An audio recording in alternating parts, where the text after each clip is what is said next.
कसायों के उपशम होने के बाद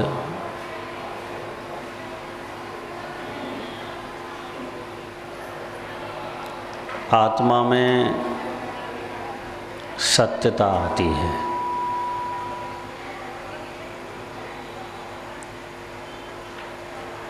या हम ये कहें सत्य को स्वीकार करने की ताकत आती है।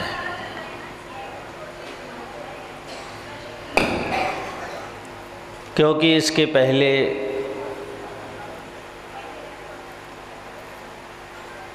सत्य कड़वा लगता था, सुनने की ताकत नहीं थी, या ये कह दें कि हमारे पास सहन शक्ति नहीं थी।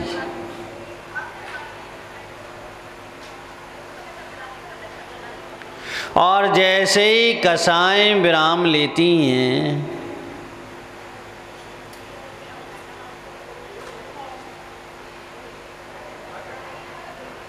वैसे ही चेतना सत्य को स्वीकार करना प्रारंभ कर देती है।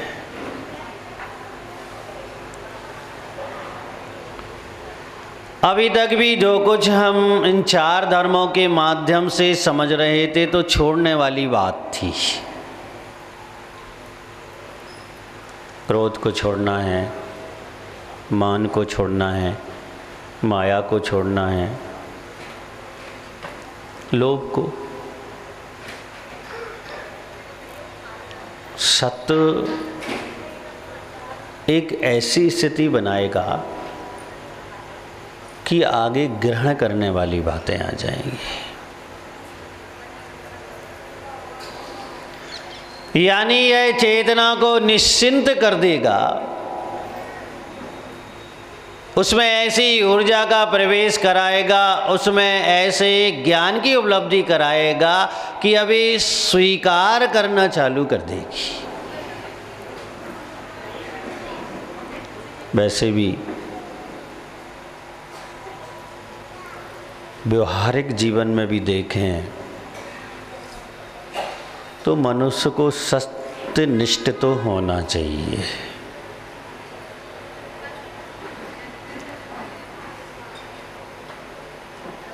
क्योंकि सत्यनिष्ठता तो हमें जन्म के साथ ही मिलती है।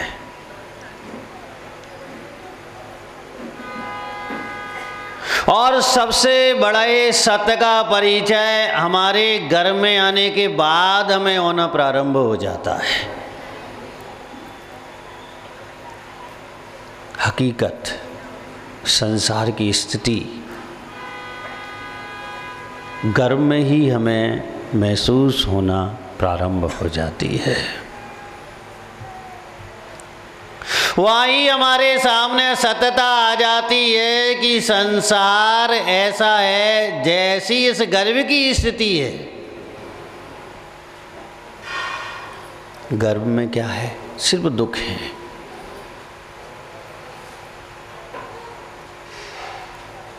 गर्भ में सिर्फ दुख है। और इससे बड़ा सत्य का क्या परिचय हो सकता है? वही हमें सब कुछ मालूम पड़ जाता है कि जहाँ हम जा रहे हैं, जहाँ हमारा जन्म हो रहा है, जिन लोगों के बीच में जा रहे हैं, वहाँ इससे भी गई बीती स्थिति बनना है।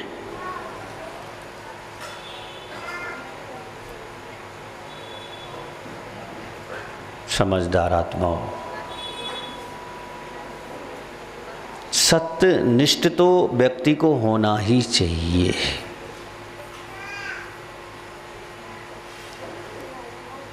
आचार्य कहते हैं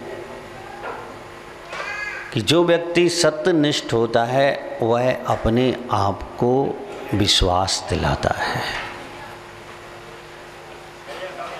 और जब अपने आप को हम विश्वास दिला पाते हैं तो सारी दुनिया को हम विश्वास दिला पाते हैं। उस सत्य का तो ये हाल है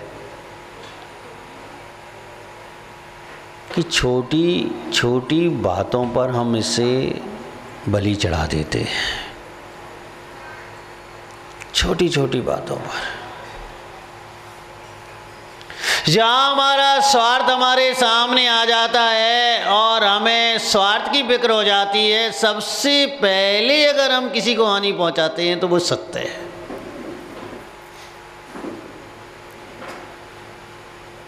चलो आप रास्ते में जा रहे हो, भीड़ भाड़ ज़्यादा हो, आपका धक्का किसी को लग जाए और पलट के वो कह दे कि अंधे हो, तो आप क्या कहेंगे?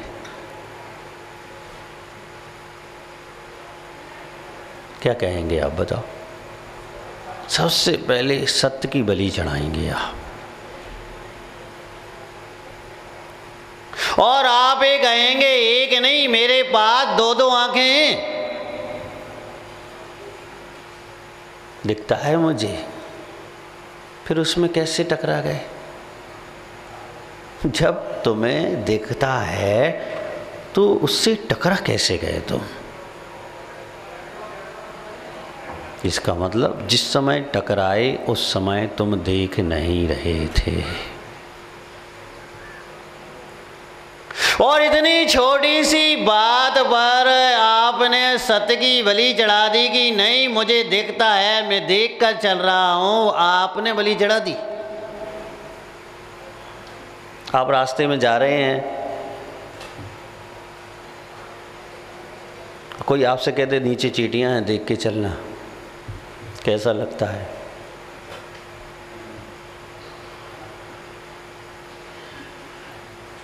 कहोगे अगर नहीं तो सोच तो ले कि बहुत होशियार बन रहा है, मैं दिखता नहीं है क्या? और सरासर पैर रखते चले जा रहे हो आप। किसको नुकसान हुआ?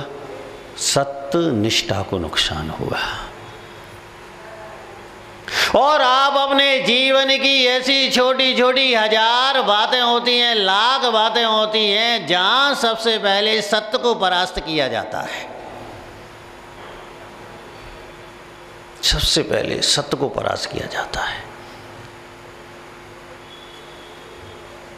और इस पंचम काल के लोग तो प्रतिज्ञा करके पैदा हुए हैं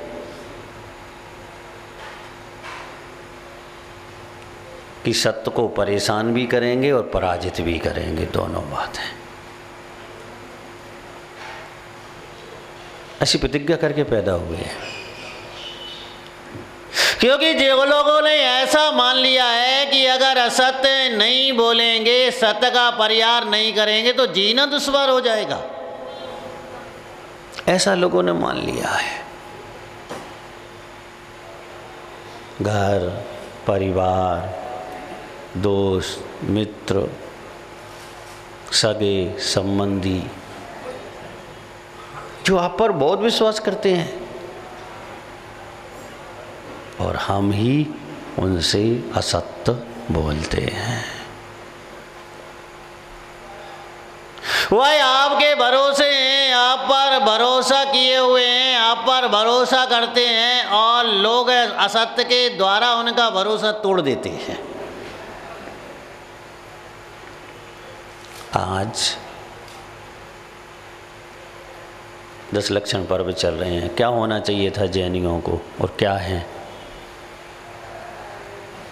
आप बताओ कि जैनियों को क्या होना चाहिए?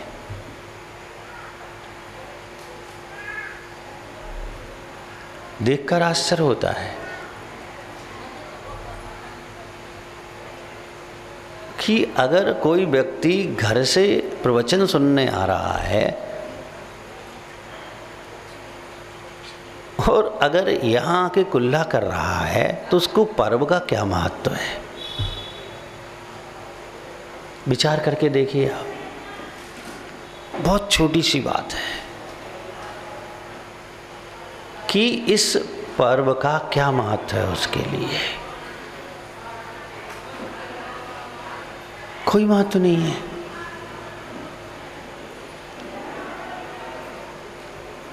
कोई महत्व नहीं है।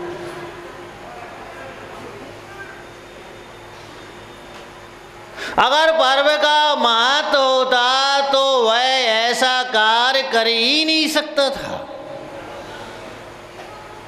अच्छा बताओ, कुल्ला करने की किसको जरूरत पड़ेगी?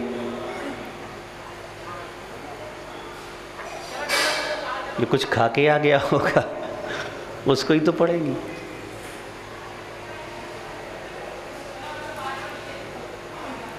कैसा लगता है कि ये जैनियों का पर्व है?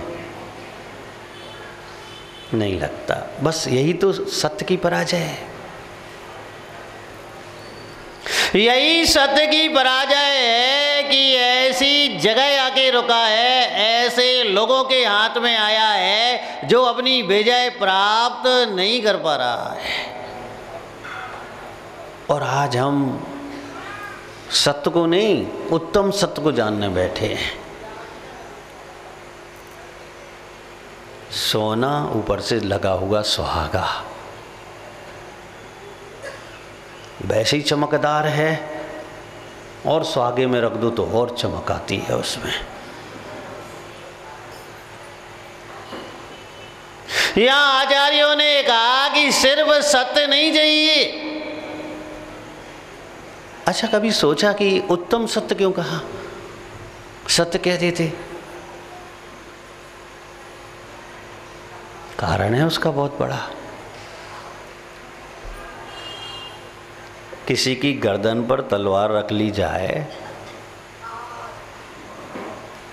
तो दबाव में सत्य तो बोल देगा, लेकिन उत्तम सत्य नहीं बोल पाएगा वो। और आचार्य जानते हैं कि जिसकी दृष्टि में बेईमानी है, जिसकी दृष्टि में असत्य बसा हुआ है, वह सत्य बोलने के बाद भी वह सत्य नहीं बोल सकता, किसी भी कीमत पर नहीं बोल सकता।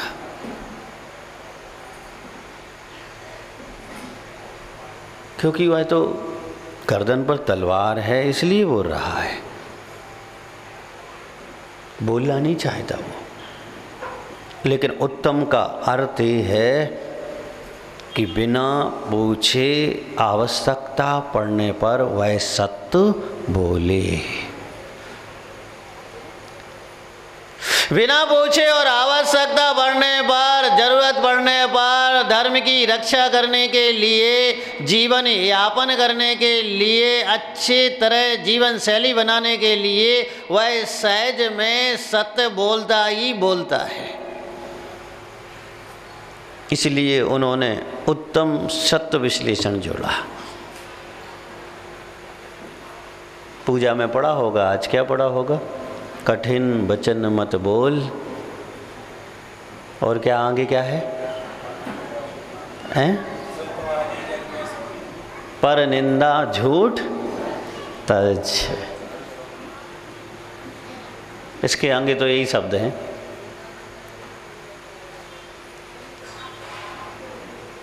क्या हो गया इस कवि को जो आपको झूठा बना रहा है, निंदक बना रहा है, और आपसे हाथ जोड़कर निवेदन कर रहा है कि झूठ मत बोल, पर निंदा मत कर।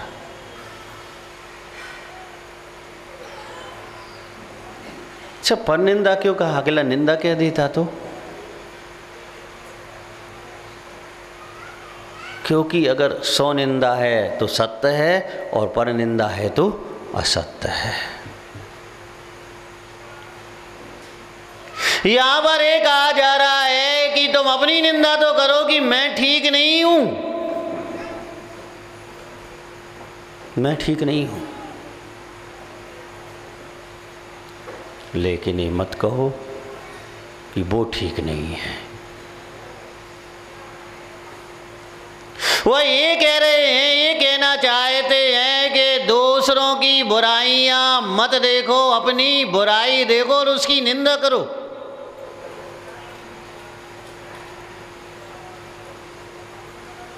कैसे निंदा करो? पहले अपराध स्वीकार करो कि हाँ, मैं अपराधी हूँ। कोई आपको पापी कह दे, बहुत बुरा लगेगा आपको। कोई आपको पामर कह दे, बहुत बुरा लगेगा आपको। कोई आपको जड़बुद्धि कह दे, बहुत बुरा लगेगा आपको। आपको मायावी कह दे, बहुत बुरा लगेगा आपको। लेकिन जैन दर्शन कह रहा है कि तुम्हें अपने आप को इन शब्दों से संबोधित करना है कि मैं पापी हूँ। वह ये कह रहा है कि अपने आप में स्वीकार करना है कि मैं पापी हूँ, पामर हूँ, मायावी हूँ, लोभी हूँ, मैं ही सब कुछ हूँ। और अगर दूसरे का ख्याल आ जाए तो वो कुछ भी नहीं है। यही सत्य है। अगर हमारे लिए दूसरे का ख्याल आ जाता है तो यही विचार आना चाहिए, यही भाव आना चाहिए कि जो संबोधन मैं अपने लिए दे रहा हूं वह दूसरा नहीं है, सिर्फ मैं हूं। इंद्रभूति गौतम ने जब प्रातिक्रमण लिखा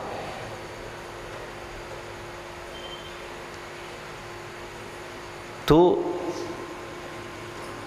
कोयम वो सरामी, मानम वो सरामी, माणम वो सयामी। वो ये कह रहे हैं कि मैं क्रोध को छोड़ता हूं। वह ये कह रहे हैं कि मैं मान, माया, लोभ को छोड़ रहा हूं। इतनी बड़ी हस्ती जो भगवान महावीर स्वामी के प्रथम शिष्य के रूप में प्रतिष्ठित है, वह भगवान महावीर स्वामी के चरणों में निवेदन कर रहा है कि मैं जड़ बुद्धि हूँ।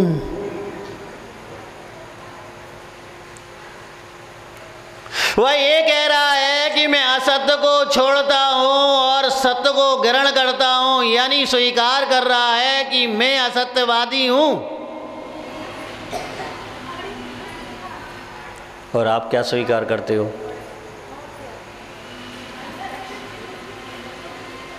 कोई बात छिड़ जाए कहोगे मैं तो कभी झूठ बोलते ही नहीं।